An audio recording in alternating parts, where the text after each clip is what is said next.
আজ থেকে ঠিক 1 বছর আগে 30 অক্টোবর 2024 তারিখে ঠিক এই জায়গায় মর্মান্তিক সড়ক দুর্ঘটনায় নিহত হন বরিশাল বিশ্ববিদ্যালয়ের শিক্ষার্থী মাইশা ফৌজিয়া মিম। বিশ্ববিদ্যালয় সংলগ্ন দুটি বড় ব্রিজ থেকে নেমে আসা উচ্চগতির গাড়ি ভাঙা ডিভাইডার ড্রেনে যানবাহনের চাকা আটকে পড়ে, দুর্ঘটনা যেন নিত্যদিনের ব্যাপার। ফুটওভার ব্রিজহীন এই ঢাকা কুয়াকাটা মহাসড়ক সাধারণ জনগণ এবং শিক্ষার্থীদের জন্য হয়ে উঠেছে একটি অনিবার্য মৃত্যুফাঁদ। গত বছর ঠিক এই দিনে আমাদের মাইশা ফৌজিয়া মিম আপু সড়ক দুর্ঘটনায় নিহত হন। দ্রুতগতির বাস মাইশা আপুকে চাপা দিয়ে চলে যায়। তৎক্ষণাৎ মাইশা আপুকে হসপিটালে নেওয়ার পথে মাইশা আপু মৃত্যুবরণ করে। আমি বলতে চাই যে মাইশা আপুর মৃত্যুর 1 বছর পরও কেন বরিশাল বিশ্ববিদ্যালয়ে এখনও ফুটওভার ব্রিজ নির্মাণ করা হয়নি? প্রশাসন তখন আশ্বাস দিয়েছিল আমাদের দুটি ফুটওভার ব্রিজ করে দিবে, কিন্তু 1 বছর পার হওয়ার পরেও আমরা কোনো দৃশ্যমান পদক্ষেপ দেখিনি। বান্ডেল থাকলে প্রতি সেনমানিতে টাকা বাঁচবে। বিকাশ সেনমানি বান্ডেল কিনে জিতুন প্রতি লেনদেনে। এর জবাব প্রশাসনকে তো দিতে হবে।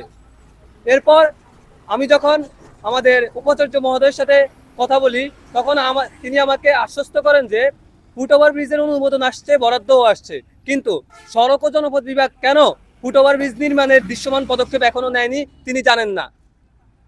এটা তো কোনো ধরনের কথা হতে পারে না। আমাদের যে শিক্ষার্থীরা নিরাপত্তায় ভুগছে সেটার দায়ভার কে নিবে? আর কত মৃত্যু হলে ফুটওভার ব্রিজ নির্মিত হবে এই বিশ্ববিদ্যালয়ে?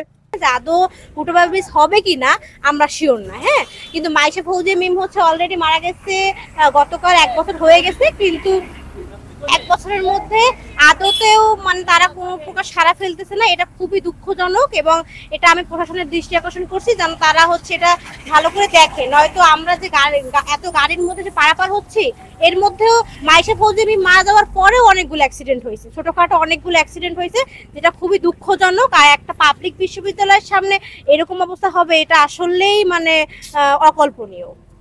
1 বছর পার হয়ে যাওয়ার পরেও প্রশাসনের দৃশ্যমান কোনো কাজ নাই, এটা নিয়ে কোনো কাজ নাই।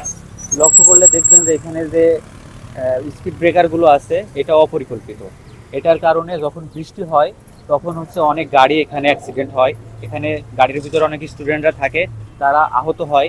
এটা আসলে দক্ষিণবঙ্গের সর্বোচ্চ বিদ্যাপীঠ হওয়ার পরেও যে এই বিষয় ছোটোখাটো বিষয়গুলো নিয়ে বারবার প্রশাসনের কাছে যাওয়া, এগুলো আসলে আমাদের মানায় না আর কি। আমরা সাধারণ শিক্ষার্থী হিসাবে বারবার এগুলো প্রশাসনের কাছে কেন বলবো? তাহলে প্রশাসনের কাজটা কি এখানে? আমার প্রশ্নটা এখানে, বারবার কেন তাদের কাছে যাওয়া লাগবে? আমরা স্টুডেন্ট, আমাদের কাজ হচ্ছে পড়াশোনা করা, আর তাদের কাজ এই সার্বিক বিষয়গুলো, স্টুডেন্টের এই বিষয়গুলো তাদেরকে দেখা এদের কাজ। তাহলে এরা যদি এইগুলো কাজ না করে তাহলে তাদের কাজটা কি? এটা আমার প্রশ্ন। আমাদের সাধারণ কিছু দাবি ছিল যে, যেমন ধরেন হচ্ছে এখানে জলাবদ্ধতা সৃষ্টি হয়, ড্রেনের যে কাজগুলো এগুলো ঠিক করার জন্য আমরা বলছিলাম, কিন্তু এর জন্য তেমন কোনো পদক্ষেপ নেওয়া হয় নাই। বরঞ্চ ওই বিশ্ববিদ্যালয় প্রশাসন থেকে ছাত্র সংস্থাগুলা, ছাত্র সংগঠনগুলা আরো বেশি কাজ করছে। আপনি দেখেন, আমি কিছু দলের প্রশংসা করতেই হয়। এইখানে ছাত্র দল দেখবেন এবং হচ্ছে আরো কয়েকটা ছাত্র সংগঠন এখানে এই ড্রেনেজ গুলা পরিষ্কার করছে। এটা তো ছাত্র সংগঠনের কাজ না, কিন্তু বাধ্য হয়ে করতে হয়েছে। আপনি দেখবেন হচ্ছে এখানে বিশ্ববিদ্যালয়ের সামনে যে দাঁড়ানোর সাবধানতার জন্য যেসব সাইনবোর্ড দেওয়া দরকার, বিশ্ববিদ্যালয় প্রশাসন থেকে একটা সাইনবোর্ডও দেওয়া হয় নাই, কিন্তু ছাত্রদল হচ্ছে পুরো ব্রিজ থেকে শুরু করে এখানে যতগুলো সাইনবোর্ড, কয়েকটা সাইনবোর্ড আছে, এইগুলা ছাত্র দলের দেয়া। কেন বিশ্ববিদ্যালয়ের প্রশাসনের কি দরকার ছিল না এই সাইনবোর্ড গুলা দেওয়ার? এটা তো ছাত্রছাত্রীর রাস্তা পারাবার হয়, তার পারাবার হইলে এরা তো মনে করেন আছে ছাত্রছাত্রীকে অনেক সময় সমস্যা হয়ে দাঁড়ায়, আমাকেও অনেক সময় সমস্যা হয়ে দাঁড়ায়। এক্ষেত্রে যদি রাস্তা একটু বড় হয় তাহলে সবার পক্ষেই ভালো। ড্রেনে পানি থাকে অল টাইম, আর রোড লাইন নাই, আর এই ভার্সিটির ছাত্ররা পাড়ায়, তার জন্য রাস্তায় বিঘ্ন ঘটে, মাঝে মধ্যে ঘুরেই দেওয়া লাগে এদিক ওদিকে। প্রতিদিন অনিরাপদভাবে দুর্ঘটনার কথা মাথায় রেখে সড়ক পার হতে হয় শিক্ষার্থীদের। আর কত লাশ পড়লে সংশ্লিষ্ট দপ্তরে চোখ খুলবে? গত বছর মাইশার মৃত্যুর পরে শিক্ষার্থীরা দাবি তুলেছিল দুটি ফুটওভার ব্রিজের। 1 বছর পার হলেও এখন পর্যন্ত দেখা যায়নি কোনো কার্যক্রম।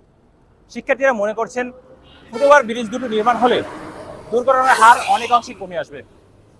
আব্দুল্লাহ জাইফ, বরিশাল বিশ্ববিদ্যালয় থেকে, এনটিভি অনলাইন।